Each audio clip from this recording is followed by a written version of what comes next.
Bonjour à tous et bienvenue dans la suite de notre programme.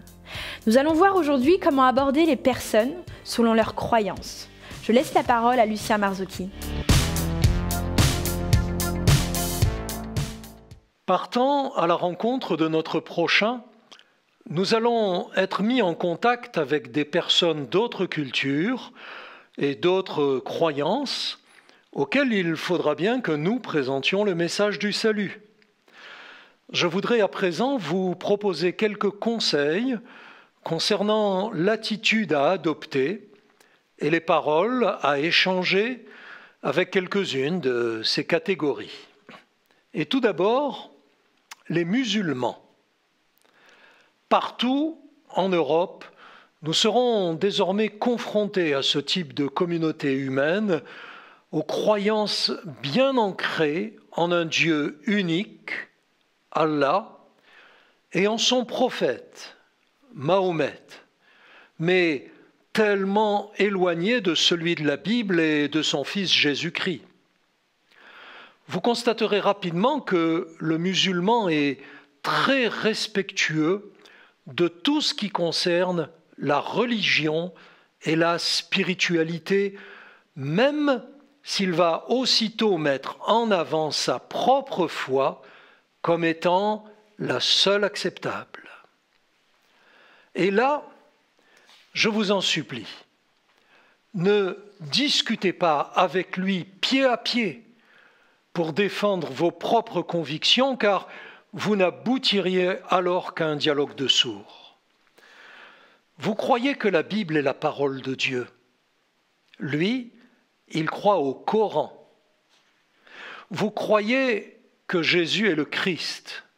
Lui, il pense que ce n'était qu'un prophète, Aïssa. Vous croyez que la foi en l'œuvre de la croix vous assure le pardon des péchés et la vie éternelle. Lui pense que la croix est une tromperie et que nul ne peut savoir s'il sera sauvé par Dieu. Le sacrifice de Jésus est la garantie de votre salut. Il espère accomplir suffisamment d'œuvres bonnes et présenter suffisamment de prières pour avoir une chance d'être accepté par Dieu. Vous le voyez, malgré son attachement profond à la religion de ses pères, le musulman est aux antipodes de votre foi qu'il considère comme la religion des Occidentaux et qui ne le concerne pas. Et pourtant, Dieu l'aime autant que les autres hommes de cette terre et il désire le sauver. Que faire? Que dire alors? Je vous propose 3 clés qui vont vous permettre d'apporter la bonne nouvelle aux musulmans avec efficacité. Votre amitié, l'amour de Dieu et votre prière. Votre amitié, étant plus ou moins en butte aux préjugés et au racisme, notre ami musulman ne s'attend pas à ce que vous lui manifestiez intérêt et respect. Si vous l'abordez avec sourire et politesse, il est très peu probable qu'il ne s'arrête pas pour entamer avec vous un dialogue sympathique. Vous le verrez peut-être se raidir lorsqu'il comprendra qui vous êtes et quelles sont vos raisons. Mais il ne refusera le dialogue que rarement si votre attitude lui paraît sérieuse et amicale. Et là, je vous conseille d'aller directement au cœur de la question. Demandez-lui donc carrément, êtes-vous croyant? À sa réponse positive 9 fois sur 10, vous pourrez alors aussitôt répliquer, c'est bien, sans hypocrisie et avec sincérité, car en vérité, c'est bien d'être croyant. Et là, vous le verrez aussitôt se détendre et vous apprécier, car vous venez de l'honorer en approuvant sa déclaration de foi. Comme beaucoup d'Africains, le musulman issu du Maghreb est très sensible aux marques d'amitié et recherche approbation et reconnaissance. Il va donc falloir qu'il ressente votre empathie réelle et tout l'intérêt que vous lui portez. L'amour de Dieu. Dans un deuxième temps, je vous conseille de lui parler très vite de l'amour de Dieu. Votre interlocuteur musulman n'est pas habitué à ce qu'on lui parle d'un Dieu d'amour, ni dans sa famille, ni dans les lieux de prière qu'il fréquente. Il est plutôt accoutumé à entendre parler d'un Dieu vengeur, qui punit sévèrement les fautes des hommes et qui exige un programme d'actes et de prières très contraignants. Si vous affirmez à cet ami, les yeux dans les yeux, que Dieu l'aime, vous le verrez changer d'attitude et devenir soudain très solennel. Et au cours de votre dialogue, vous pourrez le répéter plusieurs fois et ainsi imprimer en lui une forte impression. Je vous raconte une anecdote vécue à ce sujet. Alors que dans une rue, je parlais de la foi avec 4 musulmans, je remarquai que l'un d'entre eux semblait plus troublé que les autres par la question du jugement éternel.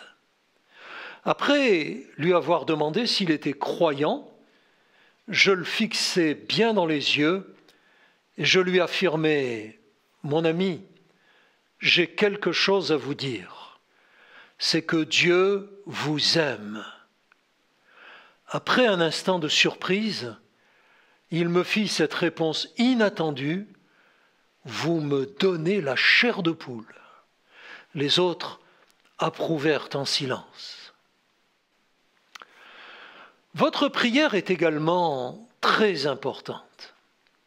Il faudra vous armer de patience, car le musulman vit depuis toujours dans une telle ambiance religieuse, familiale et communautaire qu'il aura bien du mal à se défaire de plusieurs idées fausses concernant le Messie et à accepter le pardon et le salut par la foi.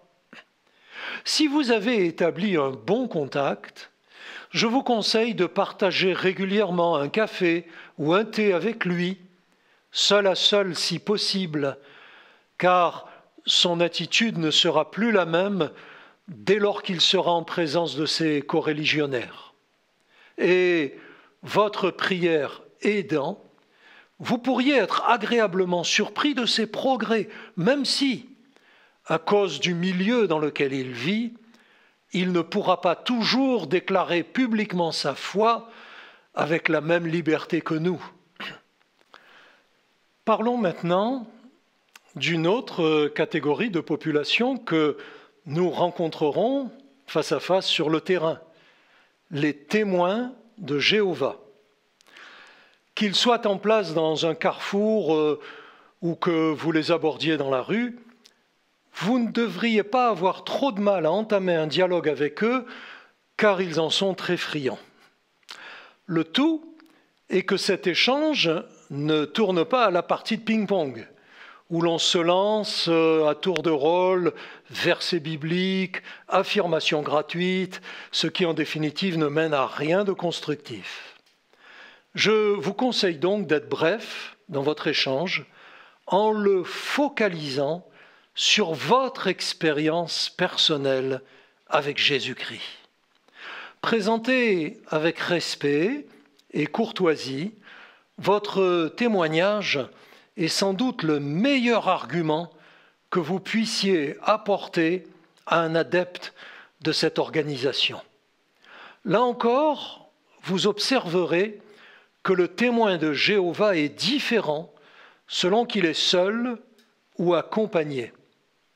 En présence d'un autre témoin, il défendra sa cause pied à pied et usera de toutes les techniques verbales qu'on lui a apprises. Seul, et s'il est sincère, il se pourrait qu'il vous écoute et compare intérieurement ses convictions avec les vôtres. Mais là encore, c'est votre témoignage personnel de conversion et votre ferme assurance du salut éternel qui le touchera le plus et l'amènera à réfléchir sur sa propre relation avec le Christ et sur son devenir éternel. Pour avoir assuré avec des témoins de Jéhovah certains entretiens durant des heures, je constate aujourd'hui que nos joutes bibliques n'ont convaincu personne, mais que le témoignage d'une vie changée a toujours été écouté avec attention et sérieux. Passons maintenant à une autre catégorie, celle des catholiques. Alors, chez les catholiques, il y a les croyants et les croyants mais non pratiquants. Les deux catégories répondront souvent à votre invitation par un vigoureux « j'ai ma religion ». Car, en effet, le catholicisme est dans l'immense majorité des cas une religion de naissance et non une foi librement choisie. À la base, il semble que les fondamentaux soient les mêmes, les Saintes Écritures, quoique les Bibles catholiques incluent des livres apocryphes. La foi en Jésus, né d'une vierge, mort sur la croix et ressuscité le troisième jour.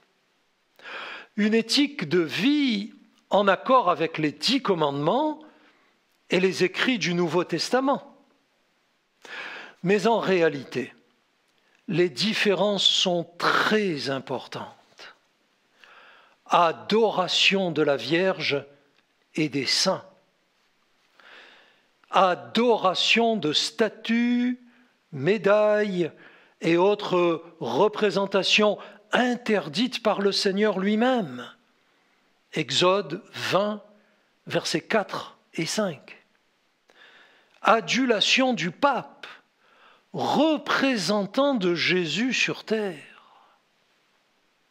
Pratique de la messe, qui est le renouvellement du sacrifice de Jésus aux yeux des catholiques. Confession des péchés à un prêtre. Baptême des enfants. Croyance en un purgatoire que l'on ne trouve pas dans la Bible, bien entendu. Célibat imposé aux prêtres et aux religieuses. Divers lieux de pèlerinage miraculeux. Croyances et pratiques mêlées de superstitions suivant les pays ou les régions. La liste pourrait être longue, malgré les points de convergence apparents. La différence essentielle étant que le catholique n'a probablement pas choisi sa foi, alors que l'évangélique s'est donné personnellement, volontairement au Seigneur, à la suite d'une démarche personnelle. Et cependant, nous voici en face d'une personne croyante que Dieu aime et pour laquelle Jésus a donné sa vie, le catholique. Maintenant, bien habitués à notre démarche courtoise et respectueuse, nous devrions pouvoir entamer un entretien positif avec une personne catholique. Comme toujours, plutôt que de confronter tout de suite nos convictions sur les sujets spirituels, c'est notre témoignage qui sera le mieux venu. Il ouvrira plus grand les cœurs et permettra ensuite de proposer quelques grandes vérités bibliques. Proposons quand même un exemplaire du Nouveau Testament. Beaucoup d'entre eux ne l'ont pas réellement lu et ne le jetteront sûrement pas. Puis, n'hésitons pas non plus à les inviter dans nos réunions, là où quantité d'entre eux font la différence et se donnent au Seigneur. Parlons, si vous le voulez bien, maintenant d'une autre catégorie, les Mormons.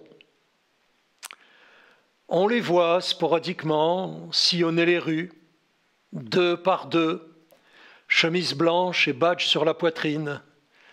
À partir de 19 ans pour les garçons, 21 ans pour les filles, les adeptes de l'Église de Jésus-Christ des Saints des derniers jours, c'est ainsi que s'appelle l'Église des Mormons, doivent consacrer 2 ans de leur vie à porter le message de leur prophète, ce prophète du 19e siècle, Joseph Smith, là où leur hiérarchie les envoie dans le monde. Polis et disponibles, ils vous proposeront la Bible, mais aussi le livre de Mormon, qui en réalité a, à leurs yeux, plus d'autorité que la parole de Dieu. Là encore, polémiquer ne servirait à rien. Ils sont convaincus, missionnés, et la formule du binôme permanent évite que l'un des deux ne s'intéresse de trop près à toute autre forme de foi. Seul votre témoignage personnel pourra, là encore, laisser une trace. Les prières qui s'ensuivront devraient arroser cette semence et laisser l'Esprit de Dieu la faire germer en son temps. Ils ne refuseront pas non plus un traité, surtout un témoignage de vie changée par le Seigneur. Nous en voyons même quelquefois assister à l'une ou l'autre de nos réunions, toujours par 2, et partir rapidement avant que l'on puisse établir avec eux un contact soutenu. Quelques cas de conversion sont parfois signalés. Que le Seigneur en soit béni. Ne cherchons pas à avoir raison. Expliquons simplement ce que Christ a fait dans nos vies. Cela sera plus puissant et plus convaincant pour nos auditeurs. Apprenons et allons dans la rue. Aimons, persévérons, et le Seigneur bénira notre audace.